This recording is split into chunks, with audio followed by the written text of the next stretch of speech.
Sir నమస్తే sir. నమస్కారం అమ్మా. సార్ మరి లేపాక్షికి ఆ పేరు ఎలా వచ్చింది సార్? ఇది వచ్చే ముందు అంటే లేపాక్షి అనే దేవాలయం అత్యద్భుతమైనటువంటి విజయనగర కాలపు వాస్తు నిర్మాణం.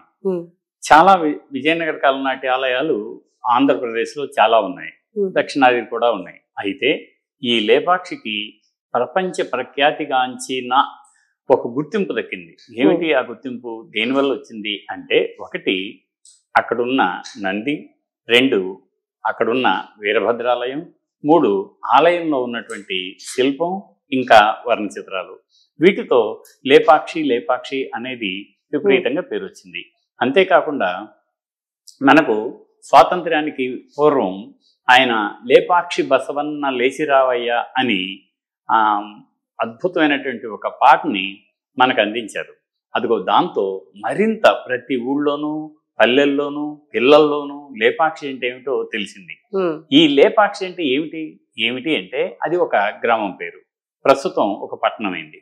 ఆ లేపాక్షి అనేది రెండు పదాల కలయిక, లేప అక్షి. లేపం అక్షి అంటే కళ్ళకు సంబంధించి లేక కళ్ళకు సంబంధించినటువంటి ఒక లేపనం గురించి, రెండిటి గురించి ఏర్పడినటువంటిది.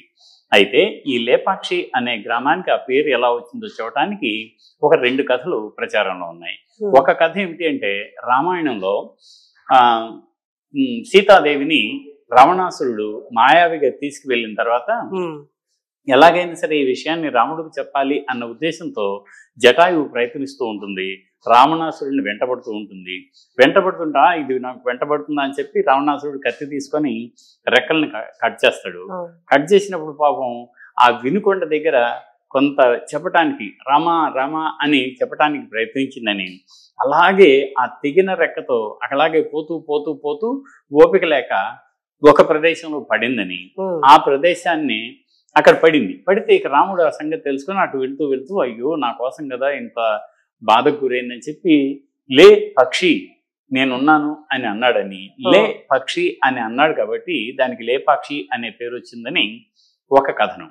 రెండో కథనం ప్రకారం ఆ ఊళ్ళోనే మీకు విజయనగర కాలంలో శ్రీకృష్ణదేవరాయల తర్వాత సింహాసనం ఎక్కినటువంటి అచ్యుతదేవరాయలు, ఆ అచ్యుతదేవరాయల కొలువులో కోశాధికారిగా విరుపన్న అనే ఆయన ఉండేవాడు. ఆయన పెనుగొండ ఉంది కదా, మన అనంతపురం పోతుంటే పెనుగొండ, అనంతపురం గుత్తి దాటంగానే వచ్చే పెనుగొండలో ఆయన కోశాధికారిగా పనిచేసేవాడు. ఆయన కార్యాలయం అక్కడ ఉండేది.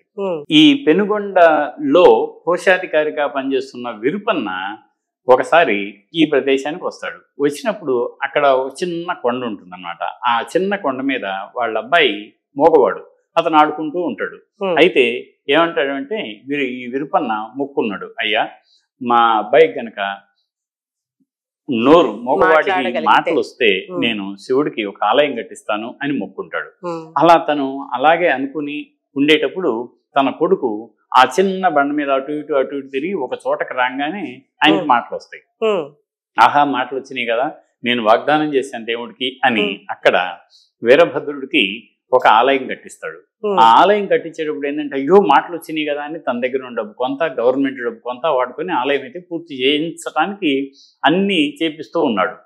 ఈ సంగతి విజయనగర చక్రవర్తి అచ్యుతదేవరాయలు తెలిసింది. ఆయన ఏం చేశాడంటే, అలా ఎలా తీసుకుంటాడు, ఇది ప్రభుత్వ ధనాన్ని సొంత కార్యక్రమానికి వినియోగించుకోవటం ద్రోహం కదా, అతనికి శిక్షించాల్సిందే అని తీర్మానిస్తాడు. ఈ సంగతి తెలుసుకున్న విరుపన్న, అయ్యో నేను ఒక గొప్ప కార్యం కోసం ఆలయం కట్టాను, కానీ నేను చేసిన తప్పే, ఈ తప్పుకి రాజు నన్ను శిక్ష వేస్తున్నాడు, ఆ శిక్షను కూడా నేను ఆహ్వానిస్తున్నాను, కానీ ఆ రాజుకి అవకాశం ఎందుకు ఇవ్వాలి, నేను ఇక్కడే ప్రణార్థం చేసుకుంటాను అని తన రెండు కళ్ళు పీకి గుడి వెనక వైపుకి వెళ్ళి అలా గోడ మీద విసిరేస్తాడు అన్నమాట. విసిరేసినప్పుడు ఆ రెండు కళ్ళు ఎక్కడైతే గోడకి తగిలినాయో అక్కడ రెండు ఎర్రటి గుర్తులు ఎప్పటికీ ఉంటాయి.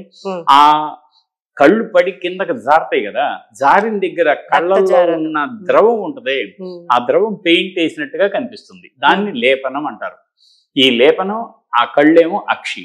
అందుకని కళ్ళు గోడకి కొట్టగా విరుపన్న ఏర్పడినటువంటి ఆ మనం ఏమంటాం గుర్తులు, ఈ రెండింటిని కలిపితే లేపం అక్షి, ఇట్లా లేపాక్షి అనే పేరు వచ్చిందని ఇప్పటి వరకు కూడా ఊళ్ళో చెప్పుకుంటూ ఉంటారు. అది లేపాక్షి కథ వెనుక. సార్, అంటే ఇప్పుడు లేపాక్షిలో మనకి కనిపించే నంది కాకుండా ఇంకా ఎలాంటి ఆలయాలు ఉన్నాయంటారు? లేపాక్షిలో యాక్చువల్ గా నంది ఏమో బాగా ప్రచారం పొందింది. అది కొంచెం ఊర్లో మీరు ప్రవేశించగానే, అంటే మనం అనంతపురం నుంచి బెంగళూరు వెళ్లే దోవలో కొడికొండ అని ఒక ఊరు ఉంటుంది. ఆ కొడికొండ నుంచి కుడివైపుకు వెళ్తే చిలమత్తూరు అని ఒక ఊరు వస్తుంది. ఆ చిలమత్తూరు దాటంగానే లేపాక్షి గ్రామం వస్తుంది. ఆ గ్రామంలో ప్రవేశించారో లేదో ఎడం వైపున అత్యద్భుత సుందరతరంగా తీర్చిదిద్దినటువంటి ఏకశిలలో చెక్కిన నంది కనిపిస్తుంది మనకి. ఆ నంది దాటి కొంచెం ముందుకు వెళ్తే కొద్దిగా ఎడం వైపుగా ఒక తోవ, ఆ తోవకు ఒక చిన్న గోపురం, ఆ గోపురమే లేపాక్షిలోని వీరభద్ర స్వామి దేవాలయ సముదాయం. అది ఒకటి కాదు, సముదాయం. అయితే ఈ ఆలయ సముదాయం 3 ప్రాకారాలు ఉన్నాయి. ఒక్కొక్క ప్రాకారంలో, 3వ ప్రాకారంలో ఎక్కువగా మండపాలు ఉన్నాయి, 2వ ప్రాకారంలో ఆలయాలు ఉన్నాయి, మొదటి ప్రాకారంలో పూర్తిగా వీరభద్ర స్వామి, రఘునాథ స్వామి, పాపనాశేశ్వర స్వామిని 3 ప్రధాన ఆలయాలు ఉంటాయి. సో ఇక్కడ ఇంకా చిన్న చిన్న ఆలయాలు ఎలా ఉన్నాయంటే, ఆ లోపల మళ్ళీ పార్వతీదేవికి ఒక ఆలయం ఉంటుంది, హనుమానికి ఒక ఆలయం ఉంటుంది, ఇలా చిన్న చిన్న ఆలయాలు కూడా ఉన్నాయి. అసలు ప్రధానంగా 3. ఆ 3 ఏమిటి? వీరభద్ర, రఘునాయక, ఆ తర్వాత పాపనాశేశ్వర. ఈ 3 ప్రధానమైన. ఈ 3 కూడా మధ్య ఉండేది మాత్రం వీరభద్రేశ్వర దేవాలయం, వీరభద్రాలయం. దానికే ఈ కళ్యాణ మండపం అనుకోండి, నృత్య మండపం అనుకోండి, ఇవన్నీ ప్రాకారాలు అన్ని వచ్చింది కూడా అక్కడే. కాబట్టి ప్రధాన ఆలయం వీరభద్రాలయం. అక్కడ ఉన్నటువంటి ఈ ఆలయంతో పాటు మరొకటి ఆ నంది. ఈ రెండిటి వల్ల లేపాక్షి ప్రపంచంలోనే పేరుగాంచిందనమాట. అసలు అంటే ఈ ఆలయాన్ని నిర్మించడానికి గల కారణాలు ఏమైనా ఉన్నాయి? ఎవరు నిర్మించారంటారు? దీని మీద చరిత్రకారుల్లో భిన్న అభిప్రాయాలు ఉన్నాయి. ఒకటి ఏమంటారంటే, ఇందాక మన కథలో చెప్పుకున్నట్టుగా విరుపన్నే నిర్మించాడు అని, అతని వల్లే ఈ ఊరికి ఆ పేరు వచ్చిందని. కానీ విరుపన్న 1531లో నిర్మించాడు ఇది. కానీ 1531 కంటే ముందే ఈ లేపాక్షి అనే పేరు ఉంది అక్కడ శాసనంలో.